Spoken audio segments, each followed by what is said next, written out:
ప్రియమైన వెలిగింపు శ్రోతలకు యేసు ప్రభు నామములో శుభాలు తెలియజేసుకుంటున్నాను.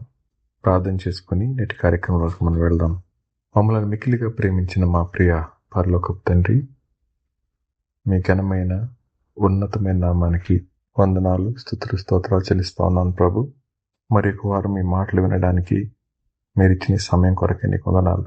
ఈ సమయాన్ని మా అందరికీ దీవెనకరంగా చేయమని యేసు ప్రభు నామంలో అడిగి వేడుకొని ప్రార్థిస్తున్నాం తండ్రి, ఆమేన్. ప్రియ శ్రోతలు, గత వారం దినాలుగా మీ అందరూ బాగున్నారని, సంతోషంగా ఉన్నారని ఆశిస్తూ ఈ దినాన్ని మనం కార్యక్రమంలోకి మనం వెళ్దాం. గత వారం మనం ప్రారంభించిన అంశం కన్నీటిని గురించి. పుట్టిన ప్రతి వ్యక్తి ఏడుపుతోనే తన జీవితాన్ని ప్రారంభించాలని, అలాగే కన్నీటితోనే తన జీవితాన్ని ముగించాలని మనం చూస్తూ వచ్చాం. ఈ వారం బైబిల్ గ్రంథం నుంచి ఒక విషయాన్ని ఆలోచించబోతా ఉన్నాం. అదేమిటి అనంటే, మనిషి పాపంలో ఉన్నప్పుడు, తను చేస్తూ ఉన్నది పాపం అని అర్థమైనప్పుడు అతనికి వచ్చేది కన్నీళ్ళే. మంచిగా జీవిస్తూ శ్రమల కొలిమిలో నలగబడుతున్న వారికి వచ్చేది కన్నీరే. అయితే ఈ కన్నీటికి అర్థం చెప్పే విషయంలో దేవుడు ఎంత ఉన్నతంగా జవాబిస్తారో ఆలోచిస్తే, బైబిల్లో చాలా సందర్భాల్లో కన్నీటి లోయ గుండా వెళతా ఉన్న వారి జీవితాల్లో దేవుడు తను ప్రత్యక్షపరుచుకున్న విధానం అత్యద్భుతంగా ఉంటుంది. కన్నీటి దగ్గర దేవుడు పరిచయం చేసుకున్న తన పేరుని మనం జ్ఞాపకం చేసుకుంటే, ఆయన ఏమై ఉన్నాడో అనే విషయం మనకి అవగతమవుతుంది. ఒకసారి బైబిల్లో నుంచి ఒక వచనం చదువుకుందాం. సమూయేలు మొదటి గ్రంథం 1వ అధ్యాయం 9-10 వచనాలు చదువుకుందాం. సమూయేలు మొదటి గ్రంథం 1వ అధ్యాయం 9-10 వచనాలు. వారు షీలోహులో అన్నపానములు పుచ్చుకున్న తరువాత హన్నా లేచి యాజకుడైన ఏలీ మందిర స్తంభము దగ్గరనున్న ఆసనం మీద కూర్చుని ఉండగా బహుదుఃఖాక్రాంతురాలై వచ్చి యెహోవా సన్నిధిని ప్రార్థన చేయుచు బహుగా ఏడ్చుచు, సైన్యములకు అధిపతివగు యెహోవా, నీ సేవకురాలనైన నాకు కలిగి ఉన్న శ్రమను చూచి నీ సేవకురాలనైన నన్ను మరొక జ్ఞాపకం చేసుకొని నీ సేవకురాలనైన నాకు మగపిల్లను దయచేసినడలా వాని తల మీదికి క్షౌరపు కత్తి ఎన్నటికీ రానేక, వాడు బ్రతుకు దినములన్నిటను నేను వాణ్ణి యెహోవా వగు నీకు అప్పగింతునని మొక్కుబడి చేసుకున్నాను. ఆమె యెహోవా సన్నిధిని ప్రార్థన చేయుచు ఉండగా ఏలీ ఆమె నోరు కనిపెట్టుచూ ఉండెను. ఈ 2 వచనాలు అనేక సార్లు మన గమనంలోనికి తేపడినాయి. అంత మాత్రమే కాదు, ఈ 2 వచనాలు అనేక మందిని ఆదరించినాయి, అనేక మందిని ప్రోత్సహించినాయి, కృంగిన వారిని లేవనెత్తపట్టడానికి సహాయం చేసినాయి. శ్రోతలు, ఒక వ్యక్తి న్యాయబద్ధంగా తన జీవితంలో పొందుకోవాల్సిన ఆశీర్వాదం దగ్గర ఒకవేళ ఆలస్యమైతే, దేవుడు ఇవ్వకపోతే ఆ వ్యక్తి పడే వేదన ఊహాతీతమైంది. అన్నా గారికి పెళ్ళయింది, కానీ పిల్లలు లేరు. ఆ పరిస్థితుల్లో ఆమె అనుభవిస్తూ ఉన్న వేదన మానసికంగా ఎంతో కృంగిపోతూ ఉంది. మనం సమాజంలో బ్రతుకుతూ ఉన్నప్పుడు సమాజం వారి గురించి వారు ఆలోచించడం కంటే ఎక్కువగా ఎదుటివారి యొక్క జీవితాల్లో ఏం జరుగుతుందోనన్న అభిలాష, ఆతృత వారి నోటికి పని చెప్తుంది, వారి ఆలోచనలకు పని చెప్తుంది, వారి క్రియలను ప్రోత్సహిస్తుంది. అలా ఒక వ్యక్తి వేదన గుండా వెళతా ఉన్నప్పుడు ఆ వేదన అనేక మందికి ఆహ్లాదకరంగా మారుతుంది. ఈ నైజం మానవాళికి ఎక్కడ సంభవించింది అనంటే, దేవుని మాటకు అవిధేయత చూపించడం మొదలుపెట్టిన నాటి నుంచి మానవుని యొక్క జీవితంలో కలిగిన పాపపు పర్యవసానాలు ఇవి. ఆమె న్యాయబద్ధంగా తనకు వివాహమైంది, భర్త ఉన్నారు, కానీ పిల్లలు లేరు. ఆ పరిస్థితుల్లో ఎంతో మంచి కుటుంబంగా కనబడతా ఉంది. అయితే ఆమెకున్న అలవాటు ఏంటి అని అంటే, తరచుగా దేవాలయానికి వెళ్ళి దేవుని యొక్క సన్నిధిలో ప్రార్థించడం ఆమెకు అలవాటు. ఆ దినాన్న స్థానిక దేవాలయ పరిస్థితులు ఆమెను ఎంతగానో కలవరపరిచినాయి. అప్పుడు ఆవిడ ప్రార్థన చేసుకుంటూ తన స్థితిని బట్టి ప్రార్థించింది. దేవుని కోసం ఏదో చేయాలనే తపన, కానీ చేయడానికి ఏమాత్రం అవకాశం లేని పరిస్థితుల్లో బాగా దుఃఖపడుతూ, ఏడుస్తూ, కన్నీటిని కారుస్తూ ఆమె పలికిన మాట ఎంతో అద్భుతమైన మాట. 10వ వచనం, బహుదుఃఖాక్రాంతురాలై వచ్చి యెహోవా సన్నిధిని ప్రార్థన చేయుచు బహుగా ఏడ్చుచు.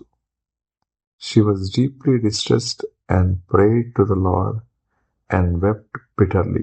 ఆమె వచ్చించిన పదం ఏంటండి అంటే, సైన్యములకు అధిపతివగు యెహోవా అనే మాట. ఓ లార్డ్ ఆఫ్ హోస్ట్స్, నీ సేవకురాలనైన నాకు కలిగి ఉన్న శ్రమను చూచి నన్ను మర్చిపోవద్దు, జ్ఞాపకం చేసుకోండి, నాకు మగపిల్లని దయచేయండి, వాడిని ప్రత్యేకంగా పెంచుతాను అనే మాట.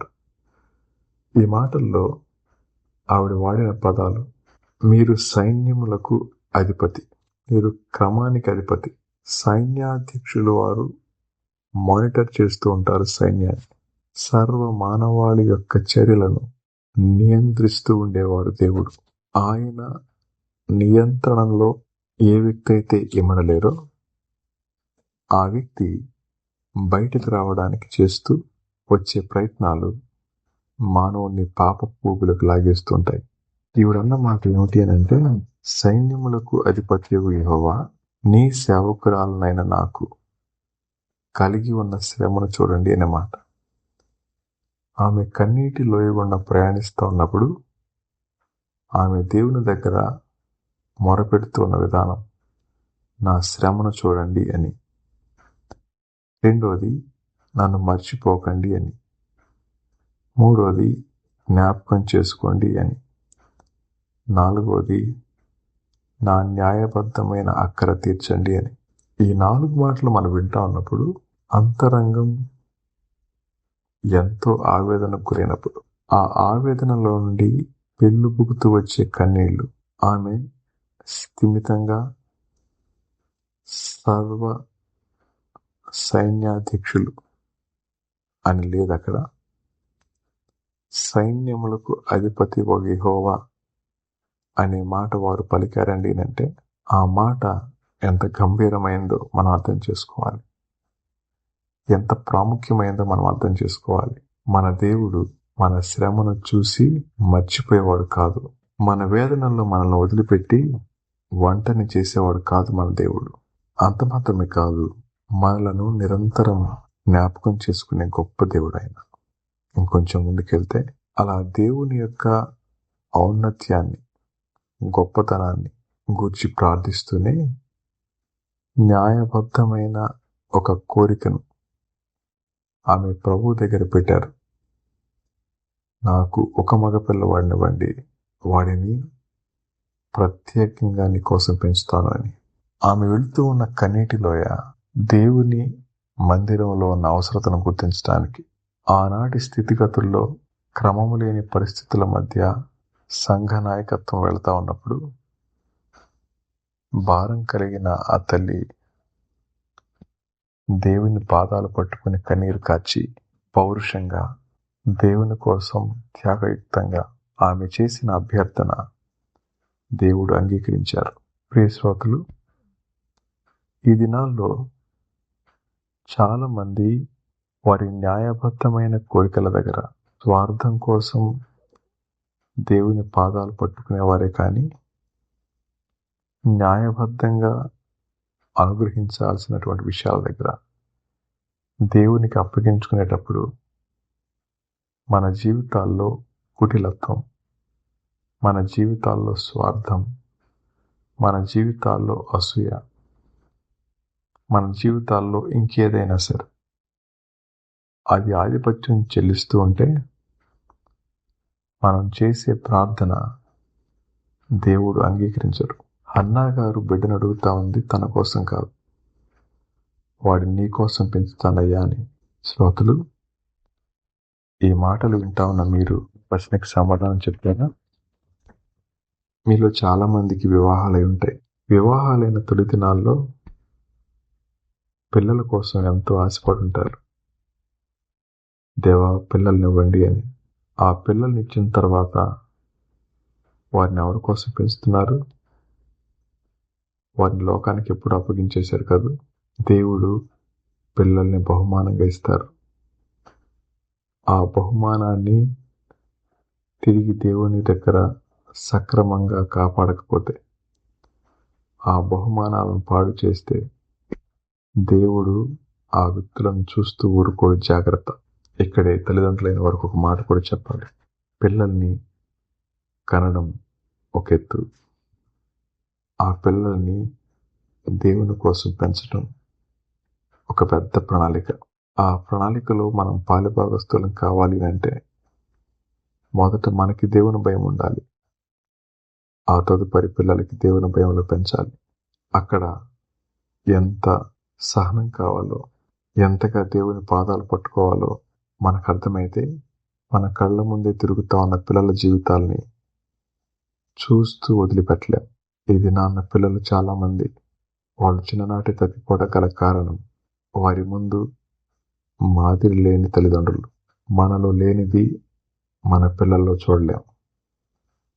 వారు మంచి భాష మాట్లాడాలన్నప్పుడు సంస్కరించబడాల్సింది మన భాష. వారు మంచిగా జీవించాలన్న మారు మనసు పొందాల్సింది మనం. మనలో లేని మార్పు వారిలో కనబడదు. ఇంతకీ ఈ మాటలు మనం ఎందుకు మాట్లాడుతున్నాము అంటే, న్యాయబద్ధంగా తను పొందుకోవలసిన దాన్ని పొందుకోవడం ఆలస్యమైనప్పుడు కన్నీరు కార్చిన అన్నగారు ప్రపంచానికి పరిచయం చేసిన పదం మన దేవుడు సైన్యములకు అధిపతి యెహోవా అని. ఆయన ఏమైనా చేయగలరు అని. శ్రోతలు, ఒకవేళ ఈ దినాన్న మీ కన్నీరు దేనికోసమో తెలియదు.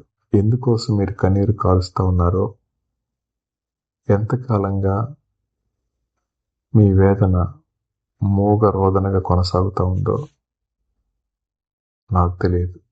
కానీ ఆయన ఏమైనా చేయగలరు ఆయనను ఆశ్రయించిన బిడ్డల విషయంలో అన్నమాట మనకు అర్థమైతే, మీరున్న పాటున మీ కన్నీరు ఎటువంటిదైనా అది న్యాయబద్ధమైనదైతే దేవుని దగ్గరికి తీసుకుని రండి. మీ హృదయ స్థితిని, అక్కరను యథార్థంగా ప్రభు దగ్గర చెప్పండి. ఆయన దగ్గర ఒక వాగ్దానం తీసుకొని మనం ఆయన పాదాలు పట్టుకున్నట్లయితే మన కన్నీటిని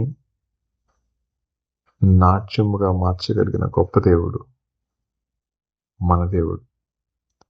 ఎందుకండి అంటే, హన్నా గారి విజ్ఞాపన ఆలకించి అంగీకరించి అందించిన దేవుడు. ఎవరు తనకు సమీపంగా ఉంటారు? విరిగి నలిగిన హృదయం కలిగి పాపాలు విడిచిపెట్టి ఆయనను దేవునిగా స్వీకరిస్తారు. వారి జీవితాల్లో కార్యం చేయడానికి ఆయన ఇప్పటికీ సమర్థుడే. ఆయన సైన్యములకు అధిపతి యెహోవా. శ్రోతలు, ఆ విధంగా మీరు ఆలోచించగలిగారా? ఒకవేళ ఆలోచించలేకపోతే మీరు వెళుతూ ఉన్న కన్నీరు ఎటువంటిదో నాకైతే తెలియదు. యథార్థంగా ఇప్పటికైనా మించిపోయింది లేదు. మన తప్పును ఒప్పుకొని విడిచిపెట్టి ప్రేమ కలిగిన ప్రభు పాదాలు పట్టుకొని ఆయన ఏమైనారో అర్థం చేసుకొని ఆయన దగ్గర అర్థించి ఎదురు చూస్తే తగిన సమయం అందు మన కన్నీటికి సమాధానమిచ్చి సంతృప్తి పరచగలిగిన గొప్ప దేవుడు. ఆ సంతృప్తి మనకు కావాలి అంటే మన స్థితిని ఒప్పుకుందాం, ఆయన్ని మన హృదయంలోనికి ఆహ్వానిద్దాం, మన అభ్యర్థన ఆయన పాదాల దగ్గర పెడదాం.